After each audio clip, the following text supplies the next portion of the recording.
guess what's the general mood of the team at this point? I think a lot of guys are anxious, to go out there and prove themselves. A lot of young guys getting more reps. We got our guy Trent. Just looking forward for the future of this program, and just want to build on something. You don't want to take anything for granted. But we built the culture here. We built the standard. The standard's the standard. It doesn't matter who's on the grass. We got to uphold that. You got a bowl game coming, but all this stuff has happened off the field. Does it feel like it'll take a few days to get in a bowl game mind, or do you feel like you guys are already thinking that way? I think we're good. Once we know what bowl we're in on Sunday, guys will get locked in. We'll get our practice schedule and locked in on winning this game. Finish the season off right. Yeah. Well, going back to the Friday game, did you guys know that Jonathan was doing what he was going to do, and did it distract you at all?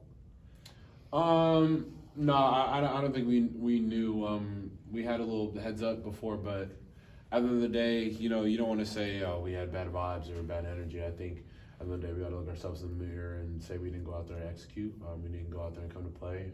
Oregon schemed us up, and we just lost the game. So that's how I look at it. When you say heads up, were you told by the coaches, or just stuff you hear from that option that there's a lot of uncertainty that he is looking out there for other jobs, so it wasn't anything confirmed. Do you think there were any signs at all this season? Anything that seemed different from years past? I mean, you had obviously been with Smith for a long time. Mm-hmm. Did anything seem different this year? No. The hindsight's 2020. I think that we can look back and now say, oh, he said this, he did that. So I don't try to, concern myself with that. I just, enjoyed my time here, with the coaches, and I feel like we built something great, and just want to finish that. Speaking on that, obviously, like Nick just said, you guys got a bowl game coming up. There's still a lot to be proud of with this team, and obviously moving forward in your career. Just looking back, what has this season kind of meant for you? Pulling through all the adversity, all the different things, the Pac-12 conference, et cetera, and now heading into a potential, going to the draft or whatever you decide to do for your future. I think it shows, what Oregon State's really about, and, we're resilient at the end of the day. And I was talking to Jason Young the other day, and it's always a great day to be a Beef. So I'm glad that I came back, and I've learned a lot. I had to step up in a leadership role and get, out of my comfort zone, and, really show young guys how to do things the right way. And I appreciate that. Things didn't go our way, but, at the end of the day, I'm still glad I'm a Beef. Have you started to think about what your future might look like going forward in football? Yeah, I got my agent. I know I'm finna train at, and looking forward to it. I suppose it's a dumb question since you're wearing gear, but you're planning on playing in the bowl game. Yes, right? sir. I'm planning on playing in the bowl game. That is a question. That is true. That is true. Yeah, right now I plan on playing in the bowl game. Yeah. Do you feel like, obviously, you're not going to have a full coaching staff for the bowl game? Does that put even more pressure or just responsibility on the veteran players to help get this team ready for this game? It does, but I think the veterans are ready for that. I think the young guys are ready for to step up and have bigger roles, because at the end of the day, these freshmen are really not freshmen anymore. They're sophomores. They're going to be, the young guys are going to be looking up to them next year. So I think it is more responsibility. It is more pressure, but I think we're up to the challenge. Building on that, just as a veteran, knowing that the transfer portal is opening and that, maybe your roster might look similar, maybe it might look a lot different for this bowl game. Just as a leader, how do you kind of pull everyone together, and how is it to kind of just determine like maybe who's staying, who's going? Just how have you maybe thought about trying to navigate all that? I at first, when we didn't know who our head coach was, I was just telling young guys, just to wait, make the best decision for you at the end of the day. But if you're going to stay here, if you're going to play in this bowl game, you got to be locked in, you got to be bought in. And at the end of the day, guys are going to make their decision. That's the best for them. But if they stay here, just know they got to work. It's not going to be easy, and they got to be ready to execute. We always talk about the standard. The standard doesn't matter who's on the grass. We got to get the job done. Trent has said he's not coaching the bowl game, but being on defense, do you think he'll still have a little bit of a thumbprint on this game? Just a little bit, but I know Langy's going to get us right calling the defense. At the end of the day, Brady's done his job, so it's like he's out there with us. So, he doesn't have to be out there calling plays. We're still going to be on fire for our work and, play how he wants to play. Like he's calling the defense. Yeah. Okay.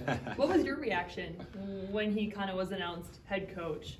I think it was a great idea. I think it was a very crucial step, you know, for Oregon State to take that next step and, you know, keep guys here and do good in recruiting and really have a guy that, you know, loves this university, that loves the players and really wants to go out there and play with us at that point. But no, I think it was great for our community and great for our team. Does it matter to players, or does it connect with players when you have someone who played in the same uniform that you play in, coaching and now leading the program? Oh, definitely. I think it creates a certain bond because even like Cookies, you know, they were sitting in the seats, you know, 20 years ago, however long ago. But now they, you know, they've been through with us, and they know what we're going through, so they can relate. And I think it does help. As a player that did have to face adversity, you were with this Oregon State program when you guys weren't going to a bowl game. Just what are you most proud of in pushing through those tough moments? You know, I'm proud to see, you know, how far we came in these 6 years, and I'm, you know, grateful to go to another bowl game and, you know, have another game with my team. And you know, I just tell young guys, you know, don't take it for granted because, you know, a lot of people's seasons are over right now. They don't have another chance. So I think that the standard is standard, and guys really have to push to, you know, go to a better bowl game, you know, go to the playoffs next year. So I always tell guys to always, you know, strive for improvement. Is there any particular team that you as a player would want to face that's out there right now in the nation that you guys want to kind of sink your teeth into? Not really. I just want to win the game. I don't care who we play. What would it mean to you to kind of pull this team together after everything you've had to go through in the past week? What would it mean for you to like end your career with a statement bowl win? It would mean a lot. You know, we always talk about finishing everything, and guys, we want to go out on top and not have that bad taste in our mouth. So I think that it's very important for us to not only just leave a legacy, but, you know, just finish everything and get apply that to life. You know, anything you start something, you just got to finish. What do you think is going to motivate this team kind of heading into the bowl season? I think guys, even if guys go and transfer, they're not coming back. I think it's just another opportunity to go out there and, you know, show what you're made of, get some tape, and just go out there and compete. Thanks, Kitan.